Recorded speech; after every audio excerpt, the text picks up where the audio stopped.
Good evening, everybody. Thank you so much for listening. This is Hunter here. I'm here with Scott. Scott, how you doing? Oh, and Macy apparently. Scott, how are you, sir? He's doing I, good, I bet. I'm I bet so he's. good. good, good start, everybody. And then I'm here with Colin. Colin, how are you, sir? I'm all right. How you doing? Uh, you know, My mute buttons got stuck. All right. all right. Some technical difficulties here, but so we're here to talk about the mummy, and let's just kind of put it all on Front Street. We have all been talking quite a good amount of shit about this movie. So this is launching, and I don't know if you guys are familiar with it, but this happened 50-ish years ago. Universal was actually the first company to put together a shared universe, as far as with like Bride of Frankenstein and Dracula and Creature from the Black Lagoon. So they're rebooting all of that shit basically for modern day. So the Mummy is the first on deck. Of course, starring Tom Cruise, running from shit. I gotta be honest with you guys. I'm just gonna jump in here. By the way, full spoilers for this movie because there's not a whole lot to spoil. But if you care that much, then go see this first and then listen to our review. I thought this movie was some dog shit. I'm just gonna put it. Dog shit? I'm just gonna put it out there right now. I could not believe. So I told Colin this off my. I fell asleep for about 10 minutes in this movie. Uh, so I fell asleep right around the time. The last thing I remember at a point was Tom Cruise shot the rope or whatever that brought the tomb up or whatever. And then the next thing I remember, they that's were. like that's like probably half an hour into the Yeah, movie. that's how bored I was. Okay, and then when I woke up, they had just gotten on the plane, and that's when all the birds and shit came through and like crashed through the window and all that. Okay, you weren't out for that long. Yeah, I was only out for like 5-10 minutes, but just to put in perspective, I never fall asleep in movies. I can't remember the last time. I think the last time I fell asleep in a movie was Hunger Games Part One. Or the Mockingbird Part One, or where the hell Mockingjay, whatever the fuck, Part One with Colin, and that was after we had filled up on booze and appetizers at a BJ's, and I just passed out. But I think that was Yeah. like Hunter did fall asleep after his BJ. yeah, I think that was like 3 years ago. So I don't fall asleep in movies ever, and this just bored me to fucking goddamn tears. 'Cause Scott, what were you kind of thinking going into I was thinking that I probably wasn't gonna like this movie. this? Um, I did see Rotten Tomatoes going into it, so I had an idea that it was not well reviewed. Um, so pretty low expectations going into it, I say. But I did want to give it a chance, which I try to give every movie, but some are easier than others. Colin, what about you, sir? I was hoping that Tom Cruise was going to be able to pull this off. But Hmm. basically, like, I think for a stretch, Tom Cruise has really been doing a good job. Like a Hmm. lot of the Mission Impossible movies. Yep. Like I was the Edge of Tomorrow fan. I like the first Jack Reacher. I liked Tom Cruise like in his second stage of his career, and I think after the last Jack Reacher, I was like, it wasn't that great. And now this one, I was like, let's see how he rebounds from that one. And I don't know, I feel like he was like so lifeless in this movie. Hmm. Like, especially like I was just thinking, I was like, man, this is like a big movie for Universal if they're really planning on starting this dark universe like Okay. ensemble.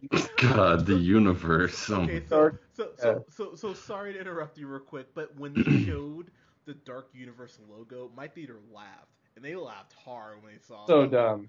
Yeah, Yeah, it was not a good way to start the movie it's off. a bad look, and the funny thing is like you can tell that like the orchestra music is so reminiscent of like Marvel. It was almost laughable. I was like, Yeah. man, this is kind of embarrassing. So so so I was trying really hard to not bring them up, but so so so I'm working my way through the Harry Potter movies and actually reviewing them. I'm gonna get those up here in the next week or so. But so you remember when Harry Potter came out, and then we got the Hunger Games, and then we got Maze Runner, and we got Beautiful Creatures, and all these the fifth wave, like all these young adult things turned into into live action films. That's how I feel about Marvel. I love Marvel. I'm the Marvel bitch of the podcast. I'm always on that Marvel dick. But what they've done with their cinematic universe is the best and the worst thing because now everyone is trying to copy that formula. And so me and Scott were talking about last night the Mummy remake they did back in '99 with Brendan Fraser. I actually really enjoyed that. It's not a great movie, but I don't know. I had fun with it. The second one is dog shit, with the CGI rock where he looks like a crab, or Dwayne Johnson, pardon me. But the second one's not. You're not a big rock crab guy. Yeah, not a huge, not yeah. I prefer rock lobsters, but but Well done. thank you. But the first Mummy remake was actually a lot of fun. But Scott, and tell me here if I'm wrong, but I'm sitting there the whole movie thinking, how am I so bored with supernatural creatures and curses, and this reminded me of a Transformers movie, to be totally honest with you. But yeah, Like Scott, your thoughts? this is basically like halfway through this movie, it occurred to me that mummies are are zombies. Like it really fits in perfectly with like the popularity of zombies and like the Living Dead, but they can't pull it off. Like they don't make it interesting or scary. That's what I liked about the first one, and I'm with you. I did enjoy that one, but I mean it's not going to be like top 10 of top 100 of my favorite movies of all time, obviously, but Yeah. it was fun and it was kind of scary, and that's kind of what I liked about it. And this was like, I don't know, super predictable, especially when it come to the scary parts, and like the build up was really really predictable.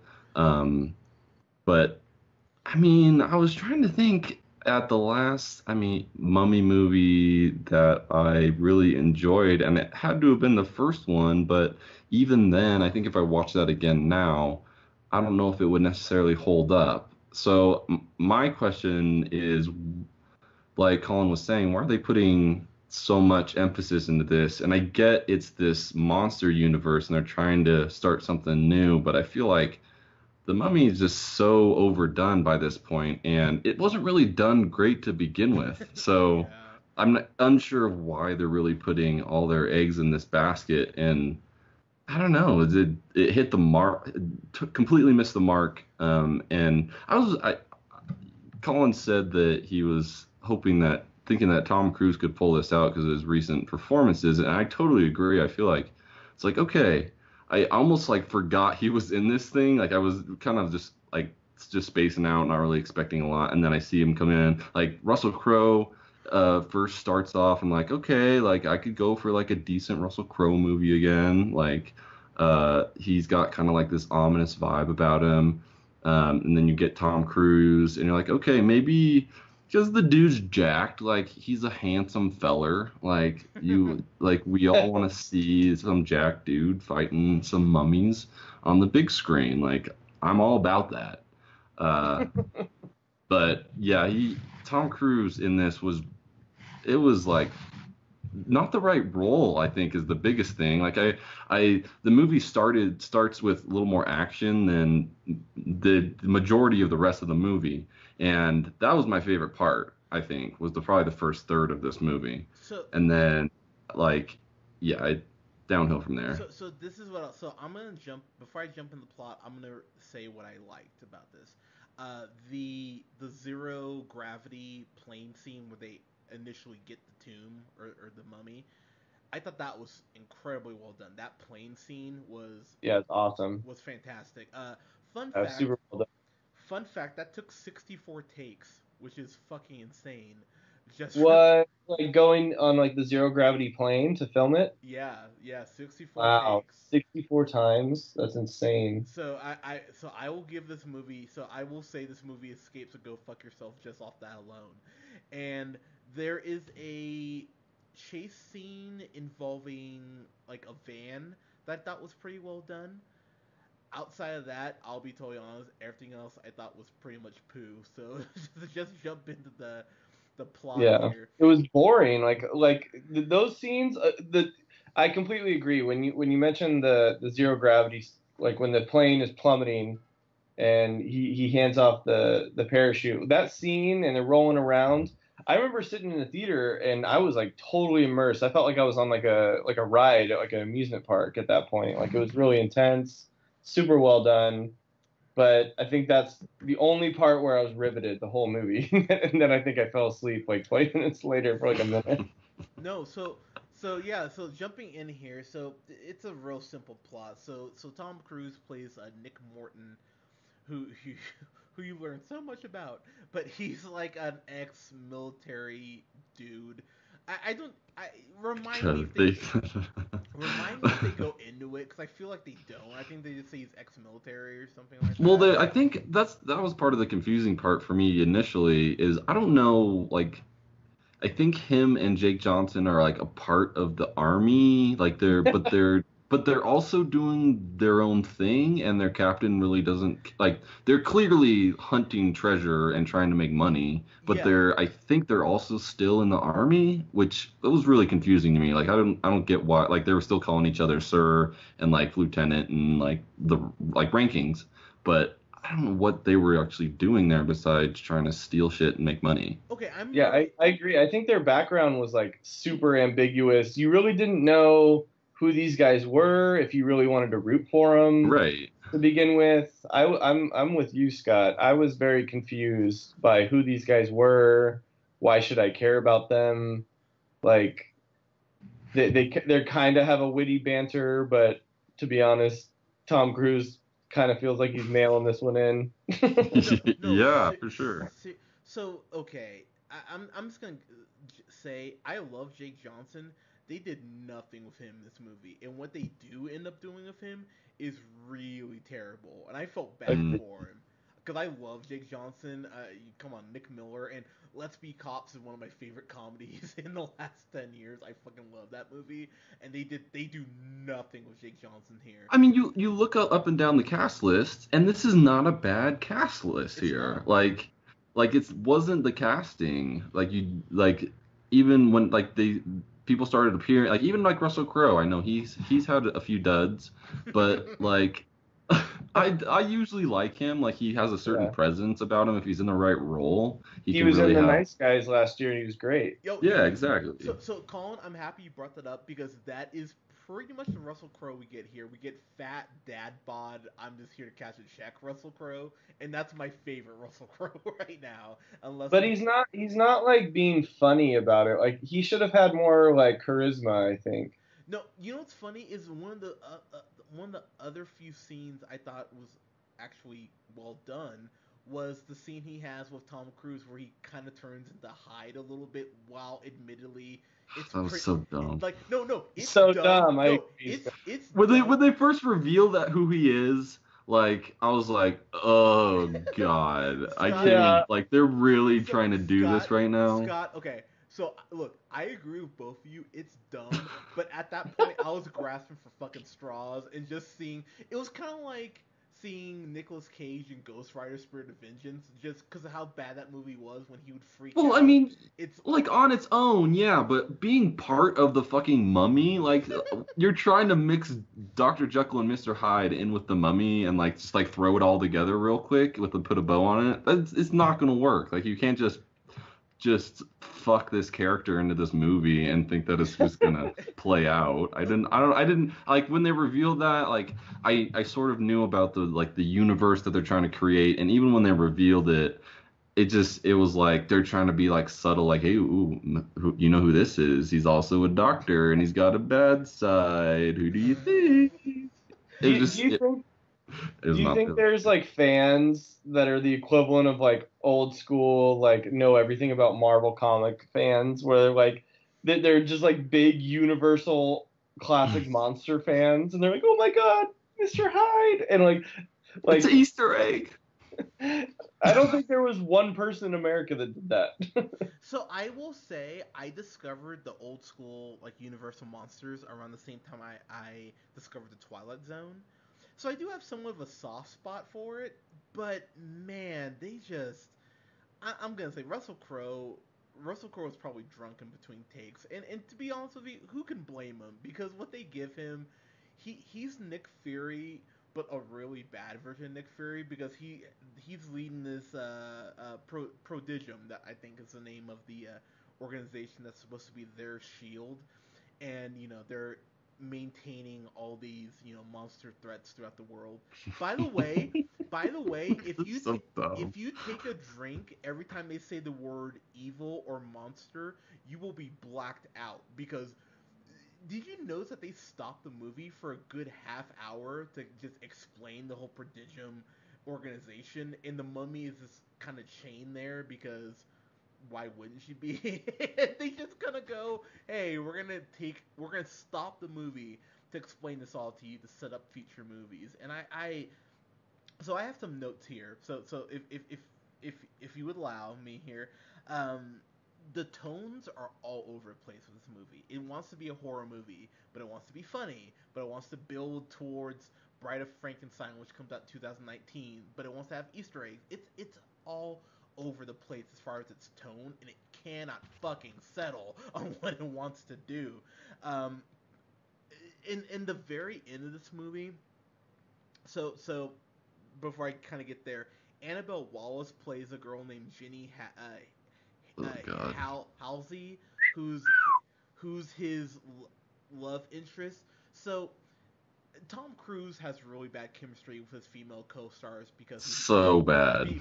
well, mostly because he's gay. I don't care. I don't care if he denies it or not. He's fucking gay. Like I would respect Tom Cruise if he came out tomorrow and he was just like, I'm a Scientologist. I just love big veiny dick. If he just came out and said that, then cool. I at least understand why you don't have chemistry with your female co-stars, but he can't even give us that. It I think he's probably actually just he's just in love with money. Mm. Maybe, but so Scott, I know I've talked to you about this. Colin, I might have talked to you about it too. One of my least favorite films that Tom Cruise has done is A Night and Day with him and Cameron Diaz. You remember that movie? I thought KNIGHT and yeah, Day. I thought that movie sucked so goddamn bad. Yeah, it's a bad one. I would watch that movie again before I ever watch this shit again because the chemistry between him and Annabelle Wallace is so uncomfortable. It's junior high level of oh hey, do you want to go to dance with me even though I'm really socially awkward and don't know how to ask you. It's that level of whenever they talk to each other, and Tom Cruise's Nick makes this decision involving her at the end that is a really tough pill to swallow considering they have no chemistry. Scott, your thoughts on that? Yeah, I wrote that down too about them not having chemistry. Like number one, I don't think she played a great role. She did not. Overall, I don't think that was probably their one flaw as far as the casting goes. I mean, I even liked the witch lady, Sophia Boutella. Who's in King's? The Mummy? I'm sorry, just real quick, I want to throw this out. Yeah, she played Eminette, the Mummy, but she was in Kingsman, and she's in Atomic Blonde coming up here this month. I like her as an actress, and I put no fault of this on her because she's young and she's trying to get her name out there. And for a movie, I mean, she went all out. Like, I yeah, would say I would like say she definitely made an effort in this movie. I think what's amazing though for a movie called The Mummy, you really don't learn shit about her. That's another thing. But sorry, go ahead, Scott. I think the biggest problem with that with Jenny and Nick is they have no reason to bond. Like Thank you. like they just meet each other, and all of a sudden he wants to spoiler give his life for her. Um, and I don't know why. And not only do I not know why, I don't care. Like they haven't formed a relationship for me to care. I have no emotional investment in either of them, partially because Tom Cruise is like looking off into the distance and with this weird, confused look the entire movie. That is such a complete turn off to me. Like just as a moviegoer, like come on, Tom, like let's mix it up. Like let's mix up the looks or like just I don't. Oh, they were just both really bad. It was hard for me to care about them. It was hard for me to be any sort of like invested emotionally into their characters. So when the time came for them to be like a pivotal moment, yeah, whatever. Like you can die. That's fine with me. I don't give a shit about your character. Colin, your thoughts, sir? I think if we're comparing what little we liked compared to the majority that we didn't like, I would have to say I definitely like the idea of the movie. Like at the start of the movie, I felt like if I didn't know how like poorly it was being reviewed, I would have been more excited at the start. But you were just waiting for like you know that that hammer to drop. And I think Hunter, you brought up a great point where the movie doesn't know what it wants to be. Yeah. It doesn't know if it wants to just be like an adventure movie, if it Hmm. wants to be a horror movie, if it wants to be this superhero movie. It's kind of changing tone, and it's a hard movie to follow. All of the parts that were trying to be horror, by the way, like I don't feel like was ever too like scary. Hmm. Like it was kind of like that Walking Dead type of zombie mummies coming after him, Agreed. but it was coming out of nowhere. Where at the I think I would say the main reason I never thought those were too scary was because my biggest complaint with the movie is that there's no chemistry between any of the characters, and I think you were talking about that, Scott, and we've all been talking about it. It's you know, Nick is underutilized. I mean, not Nick, but Jake Jake Johnson. Johnson, No, you're aka right, Nick Nick. Girl. But Jake Johnson, I feel like, is totally underutilized. I feel like the witty banter that they're forcing upon us, like, is never actually funny Yeah. Hmm. because it doesn't feel like any of these characters probably like any of these actors probably like liked working together in the first place. It doesn't seem like this was a fun movie to work on. No. None of them look like they're having a good time. I feel like that's none of the witty banter is believable because I'm like, I don't think any of these people actually really care about each other. No. It's really hard for them to convince me otherwise.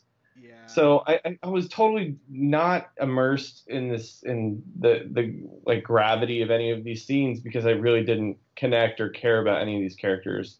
That was the biggest flaw for me, I think. All right, man. What are you I, giving it? So if I'm rating it right now, I think there is cool parts of this. Mainly the scene I think is really impressive when they're doing the free fall. So I'm not Agreed. gonna give this movie go fuck yourself. Although I did fall asleep for like 2 minutes, which is almost like a guaranteed go fuck yourself. But I'm just gonna say I'm just gonna give it a D minus, and I'm pretty disappointed in you, Tom Cruise. Mm. Also, Universal, what are you thinking? Why are you trying to start a franchise with a 54-year-old main actor? Like this is ridiculous. Like at least you were smart enough to get Chris Pratt for Jurassic World. Like there's got to be some younger person that can be the head of your dark universe franchise. Like this is unbelievable. I mean, it's just a disaster. Yeah. So we get to Scott here, I'm just gonna say, Alex Kurtzman was the director for this film. Who's Alex Kurtzman? Well, I'm happy you asked. He was a writer on the first Transformers. He was a producer on the Amazing Spider-Man 2, which you all know how much I love that fucking movie. He was a producer on the reboot of Star Trek, and I believe he wrote Star Trek Into Darkness, which I enjoyed, but it's not as good as the first one. But he's a writer on Hawaii 5 O, which is definitely hit and miss. He I just he was a writer on Cowboys and Aliens. I could not stand that movie, and he was a writer on Transformers: Revenge of the Fallen. So definitely hit and miss with him. I will say, considering the fact I never fall asleep in movies, I fell asleep in this. It's almost a go fuck yourself by default. But the fact is, I think that free fall scene in the plane is really well done. I think the action bits are not inspired. Might be a little too strong of a word, but they definitely took their time with those. But everything else, from the time they try to make jokes to the whole Jekyll Hyde thing, it's all pretty ham-handed and forced in. Uh, so I'm gonna give this. Colin. I'm kind of right there with you. I'm gonna give it a D minus. I mean, it D will minus club. it'll probably end up on my worst stuff just because I was so goddamn bored. But I don't know, D minus. I'm almost curious. I'm torn because I almost want to see what a Bride of Frankenstein movie would look like, because I think they have Javier Bardem as Frankenstein. They do. Yeah, so I'm almost curious what they would do with it, but at the same time, I almost don't want them to keep this bullshit going. Fun fact: I, Frankenstein and Dracula Untold were supposed to be a part of this universe originally, but when they did so badly, they went, "Oh, what movies?" So, so it'll be interesting to see if they use those characters. But So basically, all this is gonna fall apart anyway. yeah, basically. But well, apparently, man, this is tracking for 100. I believe it's 168 million weekend overall, which would be the biggest for Tom Cruise in his career, actually. So we may. You're kidding. What? I'm not joking. Trust me. Not U.S. Not U.S., but but in taking domestic and international, yeah, 168 million. Really, that's his biggest opening ever Yeah, worldwide. apparently, yeah. Wow. So, yeah, the more you know. Believe me, I'm not thrilled about it, but what are you gonna do? Scott, your final thoughts and your grade, sir. A lot of things to nitpick about this movie, specifically the plot. I thought the CG was like a huge culprit too. Like, Yeah.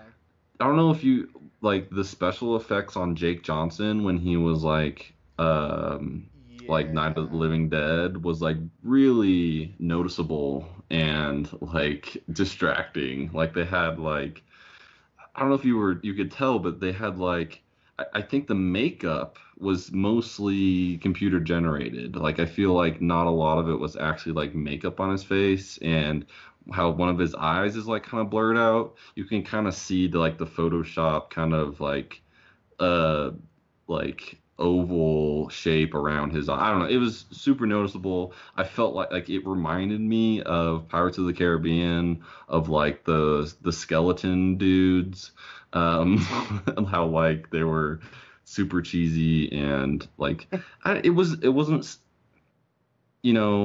scary, and I wanted it to be. I wanted it to have to be some sort of a thriller, kind of intense, maybe a little bit action. I wouldn't have been mad if there wasn't a bunch of action in this movie and they kind of stuck to one thing, but they were trying to do everything at once, and it was easy. It was really kind of easy to see that as the movie went on. I was checking my watch like every 15 minutes from like the first when the first hour ended till that next hour. I was checking my watch like, okay, when is this about to be over? Because it was a snoozer, and it shouldn't have been. I feel like they could have done such a better job, especially with the actors that they had. Maybe not Annabelle Wallis, because I don't really like her, but gotta give this. Let's see, am I missing anything? I don't think so. I mean, just like the Mercury thing was kind of weird for me. Yeah. Like. It was weird for everyone. There was a weird element in this movie about Mercury and how like it's encasing this new mummy chick, and that was random and kind of not explained and just thrown in there, which is like the epitome of this whole movie. So I agree. gotta give this one a big old D, because that was a dumb one. You can't go down a D- with us, Scott. You're gonna stick with D. Yeah, I gotta stick with my guns on All right, this one. Sorry, honey. fair enough. This is probably the closest we've all been in a while, though. True. No, you were not wrong. Oh, by the We're way, all hanging out in the D pool. Mm. oh yeah, by the way, the other thing I want to bring up, Courtney B. Vance, who plays Tom Cruise and Jake Johnson's Colonel Greenway. Of course, he was in The People vs. O.J. Simpson. He was wonderful in that.